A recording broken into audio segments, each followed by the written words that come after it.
So இந்த Python noob சீரீஸில் last எபிசோட்ஸில் நம்ம இன்ஹெரிட்டன்ஸ்னால் என்ன, டைப்ஸ் ஆஃப் இன்ஹெரிட்டன்ஸ்னால் என்னன்றதெல்லாம் நம்ம பார்த்துட்டோம், ரைட்டா? ஸோ இன்னைக்கு இந்த எபிசோடில் எதை பற்றி பார்க்க போகிறோம் அப்படின்னா, பாலிமார்ஃபிசம்னா என்ன, அதில் இருக்கக்கூடிய சப் கேட்டகரிஸ், அதாவது அதுக்குள்ளே இருக்கக்கூடிய மெத்தட் ஓவர் ரைடிங்னா என்ன, டக் டைப்பிங்னா என்ன, ஆப்ரேட்டர் ஓவர்லோடிங்னா என்னன்றதை பற்றிலாம் இன்னைக்கு இந்த எபிசோடில் முழுமையாக நம்ம பார்க்க போகிறோம்.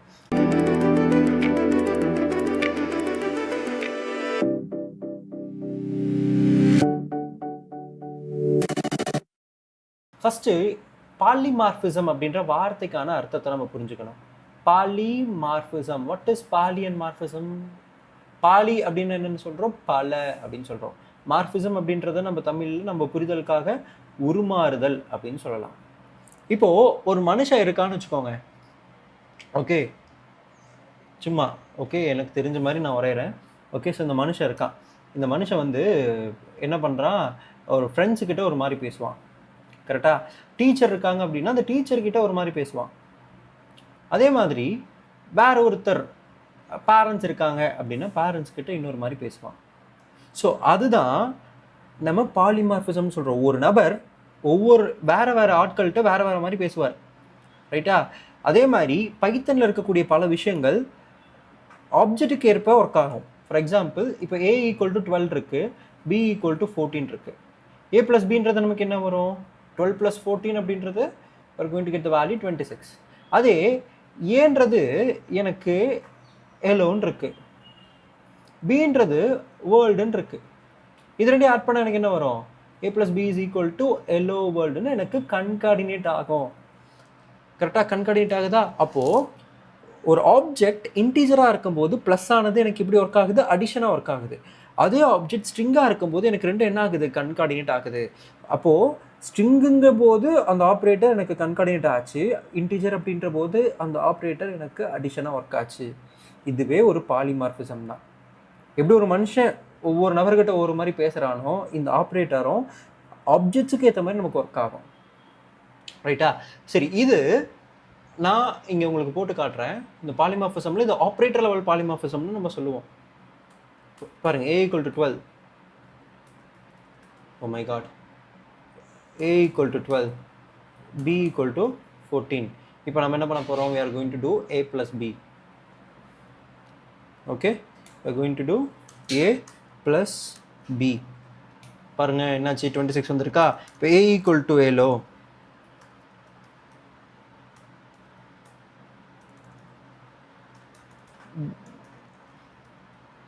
B = world.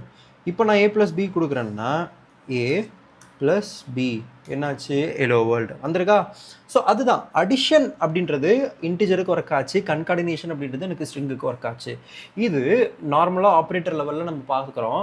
அதே மாதிரி இது கிளாஸ் லெவல்லையும் பார்க்க முடியும். இப்போ கிளாஸ் எங்கிட்ட இருக்குன்னு வச்சுக்கோங்களேன். இப்போ நான் ஒரு கிளாஸ் ஆப்ரேட்டர் லெவலில் பார்த்த மாதிரி நான் வந்து இப்போ வந்து I'm just going to create in a object ஓரியன்டில் பார்ப்போமா? இப்போ கிளாஸ் தமிழ் அப்படின்னு இருக்கு. ஸோ தமிழில் நான் வந்து என்ன பண்ணுறேன், df ஆஃப் greetings அப்படின்னு நான் தரேன். ஓகே, greetingsல செல்ஃப் அப்படின்ற ஒரு ஆப்ஜெக்ட் இருக்குது. தமிழில் நம்ம என்ன பண்ணுவோம், பிரிண்ட்டு, ஒருத்தவங்களை எப்படி க்ரீட் பண்ணுவோம் தமிழில், வணக்கம், வணக்கம்னு சொல்லுவோமா? வணக்கம்னு சொல்கிறேன். ஓகே, அதே மாதிரி கிளாஸ் இங்கிலீஷில் ஒருத்தவங்க நம்ம என்ன சொல்லுவோம், df ஆஃப் greeting அப்படின்னு நான் சொல்கிறேன்னா இங்கிலீஷில் எப்படி க்ரீட் பண்ணுவோம், செல்ஃபு, பிரிண்ட்டு, என்ன சொல்லலாம் இங்கிலீஷில், எல்லோ அப்படின்னு சொல்லலாமா? அதே கிளாஸ் ஸ்பானிஷில் df of greeting of self, print, ஸ்பானிஷில் என்ன சொல்லுவாங்க, ஓலா அப்படின்னு சொல்லுவாங்க. ஸோ ரைட்டா, இப்போது என்கிட்ட 3 கிளாஸஸ் இருக்குது. இந்த 3 கிளாஸஸுக்கும் நான் 3 விதமான ஆப்ஜெக்ட்ஸை உருவாக்குறேன். ஓகே, இப்போது உதாரணத்துக்கு ஜாக்கி அப்படின்ற ஒருத்தரை உருவாக்குறேன். ஜாக்கி =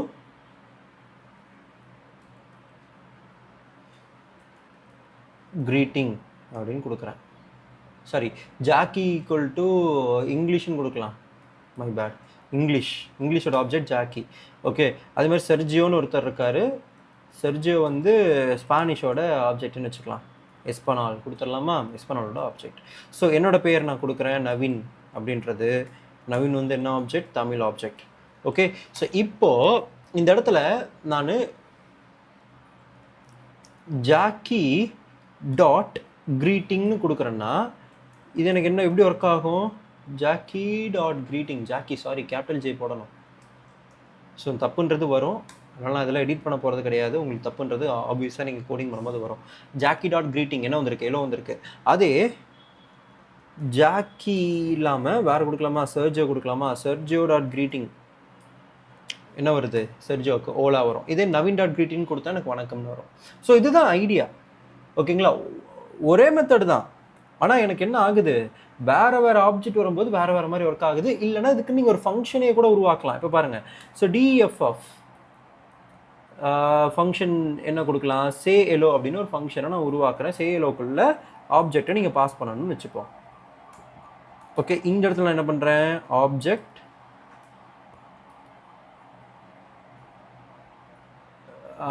ரிட்டன்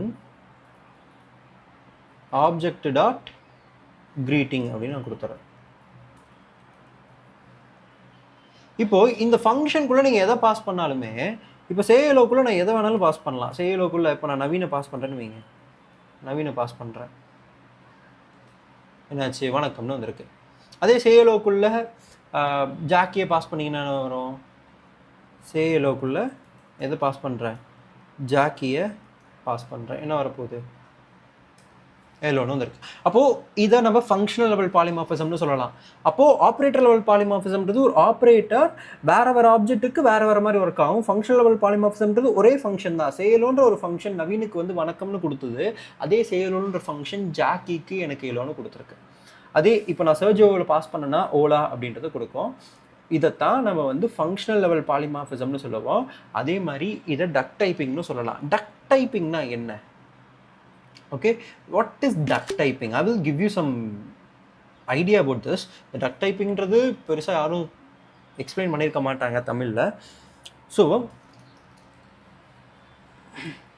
டக் டைப்பிங் அப்படின்றது இப்போ ஒரு ஆப்ஜெக்ட் வச்சு நீங்கள் ஒரு மெத்தடை கால் பண்ணுறீங்க அப்படின்னா, Python doesn't check the class type. அந்த கிளாஸோட டைப் அதை செக் பண்ணாது. It checks if the method exist on the object. அதில் ஆப்ஜெக்ட் எக்ஸிஸ்ட் ஆயிருக்கா அப்படின்றத பார்க்கும். ஐ மீன் அந்த மெத்தட் அந்த ஆப்ஜெக்டில் எக்ஸிஸ்ட் ஆயிருக்கா. ஃபார் எக்ஸாம்பிள் இப்போ நான் செர்ஜியோ டாட் க்ரீட்டிங்னு நான் சொல்கிறேன் இல்லையா? செர்ஜியோ டாட் க்ரீட்டிங்னு சொல்லும்போது இது என்ன பண்ணாது? It doesn't care about the class type. Okay, இந்த மெத்தடு இந்த ஆப்ஜெக்ட் கூட எக்ஸிஸ்ட் ஆயிருக்கா அப்படின்றத தான் பார்க்கும். அப்படி இருந்துச்சு அப்படின்னா it's going to work out. Okay, any object with record method can be used, makes code very flexible அப்படின்றத சொல்லியிருக்காங்க. இதான் டக் டைப்பிங். ஓகே, ஸோ இது ஏன் டக் டைப்பிங்னு சொல்கிறாங்கன்னா, ஒரு விஷயம் டக்கு மாதிரி நடக்குது இல்லை டக்கு மாதிரி கத்துது, குவாக்ஸ் பண்ணுது அப்படின்னா அதை நம்ம டக்குன்னு சொல்லணும். ஓகே, ஸோ ஒரு விஷயம் டக்கு மாதிரி நடக்குது இல்லை டக்கு மாதிரி சவுண்டு விடுது அப்படின்னாலே அதை நம்ம டக்குன்னு கன்சிடர் பண்ணுறதை வச்சு தான் டக் டைப்பிங்னு சொல்கிறாங்க. ஈவன் தோ அது டக்கா இல்லைன்னா கூட. So that is what the duck typing is. கரெக்டா? சரி, இப்போது இதில் ஆப்ரேட்டர் ஓவர்லோடிங்னா என்ன? ஆப்ரேட்டர் ஓவர்லோடிங்னா என்னன்னு பார்த்துருவோமா? சரி, இப்போது நான் இங்கே 2 ஆப்ஜெக்டை வச்சுருக்கிறதா வச்சுக்கலாம். ஓகே, கிளாஸ்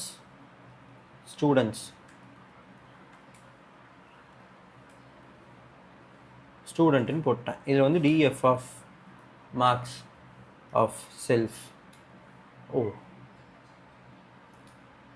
அப்போது இல்லைனா ஃபஸ்ட்டு கன்ஸ்ட்ரக்டர் உருவாக்கிடலாம்.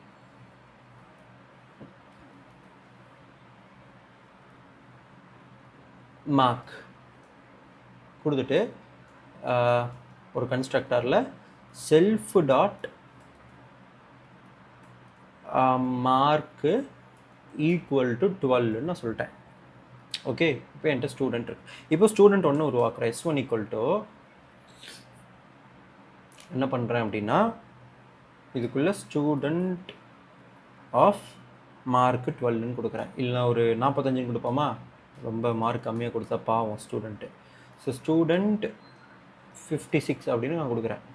கொடுத்துட்டு இப்போது S1 + S2ன்னு கொடுத்தா எனக்கு ஒர்க் ஆகாது. சரி, இதுதான் ஒர்க் ஆகலை. S1 dot mark S2 dot mark work ஆகுமா? இது ஒர்க் ஆகும். But S1 dot mark S2 dot mark இல்லாமல் S1 S2ன்னு கொடுத்தா ஒர்க் ஆச்சா? ஆகலை. சரி, இதை நம்ம எப்படி பண்ண வைக்கிறது அப்படின்றத பாருங்கள். இது வந்து நான் ஈஸியாக உங்களுக்கு சொல்லி புரிய வைக்கிறேன். ஃபஸ்ட்டு இதை போட்டுடுறேன், அதுக்கப்புறம் நான் எக்ஸ்பிளைன் பண்ணுறேன்.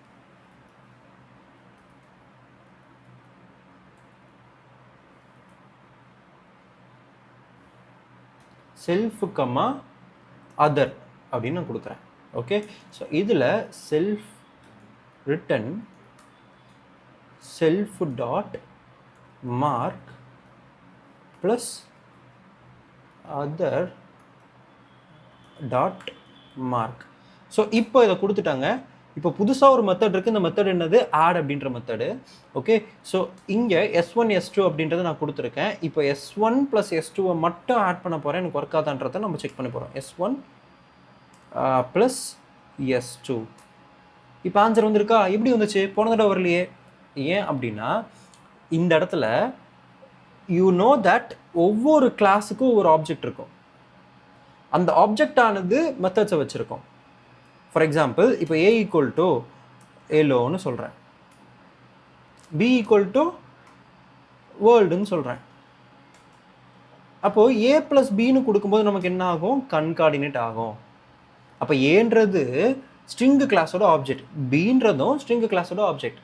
அதே மாதிரி A = 12, B = 90. இப்போ A + B அப்படின்னு நான் கொடுக்குறேன். ஸோ இந்த இடத்துல 102ன்னு வந்திருக்கு. ஏன்றது எந்த கிளாஸோட ஆப்ஜெக்ட்? இன்டிஜர் கிளாஸோட ஆப்ஜெக்ட். பீன்றது எந்த கிளாஸோட ஆப்ஜெக்ட்?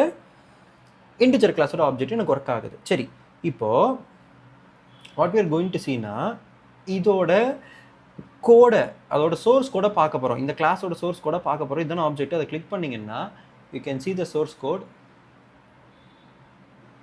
இங்கே வந்திருக்கு, சோர்ஸ் கோடு வரும். இருங்க, சரி, இல்லைனா நான் சிம்பிளாக உங்களுக்கு புரிய வைக்கிறேன்.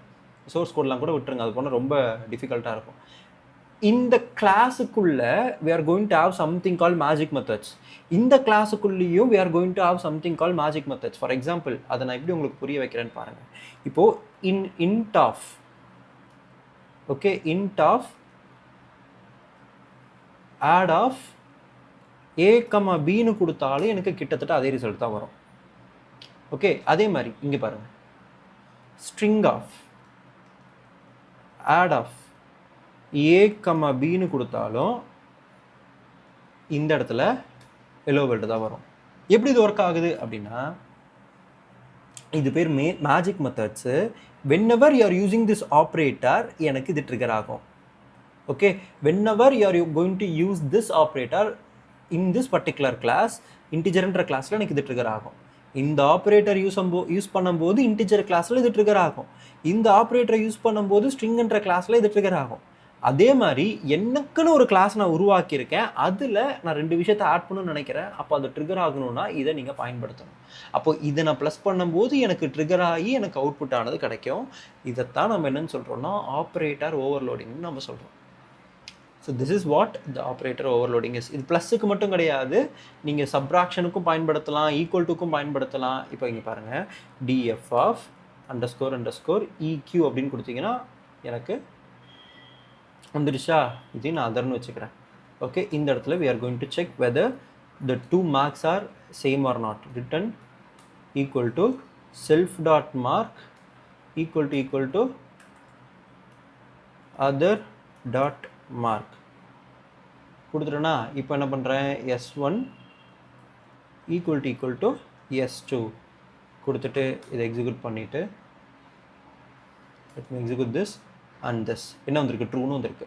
இது மாதிரி சப்ராக்ஷனுக்கு ஒரு மேஜிக்கல் மெத்தட் இருக்குது, மல்டிப்ளிகேஷனுக்கும் மேஜிக்கல் மெத்தட்ஸ் இருக்குது. You can use. கரெக்டாக? அப்போது you can use this magic. இது உங்களுக்கு புரியல அப்படின்னா கமெண்ட் செக்ஷனில் சொல்லுங்கள். இதை பற்றி நம்ம ஒரு விலாவரியாக we are going to discuss in the new video.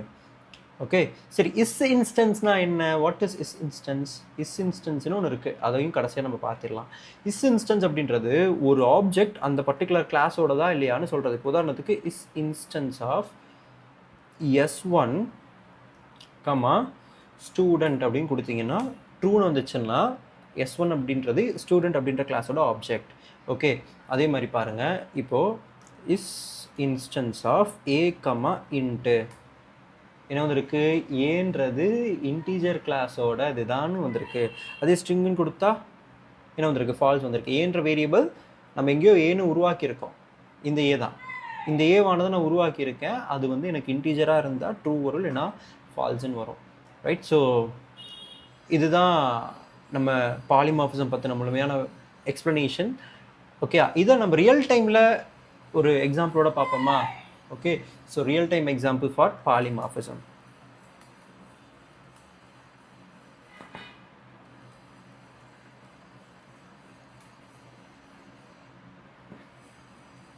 So இப்போது நான் பேமெண்ட் அப்படின்னு சொல்லி ஒரு கிளாஸை உருவாக்குறேன். Class payment df of _ init _ self of self, amount. Okay, ஒரு கன்ஸ்ட்ரக்டர், இந்த கன்ஸ்ட்ரக்டர் என்ன பண்ணுது? அமௌண்ட்டை உள்ளே வாங்கி வச்சுக்குது, self.amount. ஓகே, ஒரு அமௌண்ட்டை நம்ம கொடுத்துருக்கோம். இப்போது இதில் நான் என்ன பண்ணுறேன்? ஒரு மெத்தடை க்ரியேட் பண்ணுறேன். அந்த மெத்தடோட பேர் என்னன்னு கேட்டிங்கன்னா பே அப்படின்றது. பே அப்படின்றதுலையும் நான் என்ன ப்ராசஸ் பண்ணுறேன்? we have to process the self. ஓகேயா? சரி, இப்போது இதுக்குள்ளே நம்ம என்ன பண்ணுறோம் அப்படின்னா print of processing payment அப்படின்னு நான் கொடுக்குறேன். Okay, so we have a class payment சிஸ்டமாக நம்ம உருவாக்க போகிறோம். ஓகே, அதான் ரியல் டைம் எக்ஸாம்பிள். இதே மாதிரி I'm just going to create few more classes. Okay, few more classes நான் இங்கே உருவாக்குறேன். ஸோ ஃபஸ்ட்டு பேமெண்ட் என்ன அமௌண்ட்டுன்றதை நம்ம அந்த ஆப்ஜெக்டில் சேவ் பண்ணிட்டோம்னா பேன்னு கொடுத்தா பேமெண்ட் ப்ராசஸ் ஆகிடும். அது மாதிரி கிரெடிட் கார்டு பாருங்கள், கிரெடிட் கார்டுன்னு ஒரு ஆப்ஜெக்ட் இருக்குது, ஒரு கிளாஸ் இருக்குது, அது வந்து பேமெண்ட்லேருந்து இன்ஹெரிட் பண்ணப்பட்டது. பேமெண்ட்டோட சைல்டு கிளாஸ் தான் கிரெடிட் கார்டு. கரெக்டாக? சரி, இப்போது நீங்கள் இதுலேயும் நீங்கள் பேன்றதை பயன்படுத்த முடியும். ஓகே, அதே மாதிரி யூபிஐ அப்படின்றது அதோட சைல்டு கிளாஸ் தான், அதுலேயும் நீங்கள் பேன்ற மெத்தடை பயன்படுத்த முடியும். அப்போ ஒரே மெத்தடு பாருங்கள், நெட் பேங்கிங்லையும் நீங்கள் பே பண்ணலாம். ஓகே, ஸோ நார்மலாக நீங்கள் பே பண்ணலாம், அப்படின்னா கிரெடிட் கார்டு யூஸ் பண்ணி பே பண்ணலாம், யூபிஐயில் பே பண்ணலாம், நெட் பேங்கிங்கில் பே பண்ணலாம். ஓகே, ஸோ இப்போது நான் ஒவ்வொரு ஆப்ஜெக்ட்டுக்கும் ஒவ்வொரு கிளாஸஸ்க்கும் நான் ஆப்ஜெக்ட்டை உருவாக்க போகிறேன். அதான் நான் ஒரு லிஸ்ட்டாகவும் வச்சுக்க போகிறேன். இப்போ பேமெண்ட்ஸ் பாருங்கள், நான் கிரெடிட் கார்டில் 1500 பண்ணுறேன், யூபிஐயில் 500 பண்ணுறேன், நெட் பேங்கிங்கில் 3000 பண்ணியிருக்கேன். கொடுத்துட்டு பார்த்தீங்க அப்படின்னா நமக்கு இது எப்படி ஒர்க் ஆகிருக்கும்? கிரெடிட் கார்டு 1500, இப்போது நான் பே அப்படின்னு நான் கொடுக்குறேன் அப்படின்னா எனக்கு 1500 எது மூலிமா கிரெடிட் ஆகும்? கிரெடிட் கார்டு மூலிமா. 500 இது மூலிமா ப்ரெடிக்ட் ஆகும், யூபிஐ மூலிமா. அதே மாதிரி நெட் பேங்கிங் மூலிமாவும் போகும். ஸோ இதை வந்து நான் ஃபார் லூப்பில் போட்டு காட்டுறேன். For payment in payments print payment. இப்போ பாருங்கள், டிரான்சாக்ஷன்ஸ் வரப்போது பாருங்கள். ஓ சாரி, பேமெண்ட் டாட் பேவை விட்டுட்டேன். பே விடக்கூடாதுல்ல. ஸோ இப்போ பேன்ற ஒரே ஒரு விஷயந்தான் நமக்கு என்ன ஆகுது? ஓ, அதுக்குள்ளேயே பிரிண்ட் இருக்குது, அதனால நான் வந்து பேமெண்ட் டாட் பேனே கொடுக்கலாம், நன்னு வந்துடும். பேமெண்ட் டாட் பே. ஸோ நான் ஒரே பேன்ற மெத்தடு எனக்கு கிரெடிட் கார்டு மூலியமாகவும் பண்ணியிருக்கு, யூபி மூலியமாகவும் பண்ணியிருக்கு, நெட் பேங்கிங் மூலியமாகவும் பண்ணியிருக்கு. ஸோ இதுதான் விஷயம். ஸோ அப்போ ஒரே ஒரு மெத்தட் பல விதமாக பயன்படுத்தியிருக்க காரணத்தினால இதை நம்ம ரியல் டைம் எக்ஸாமில் பாலிமார்ஃபிசம்னு சொல்லலாம். ரைட்டா? ஸோ இந்த வீடியோ உங்களுக்கு புரிஞ்சிருக்கும்னு நினைக்கிறேன். உங்களுக்கு பிடிச்சிருந்தது அப்படின்னா தம்ஸ் அப் கொடுத்துட்டு சப்ஸ்கிரைப் பண்ணுங்கள், உங்கள் ஃப்ரெண்டுக்கு ஷேர் பண்ணுங்கள். வேறு எதுவும் கேள்விகள் இருக்குது அப்படின்னா நீங்கள் கமெண்ட் செக்ஷனில் போடுங்க. இன்னொரு எபிசோடில் நாளைக்கு சந்திக்கிறேன். பாய்.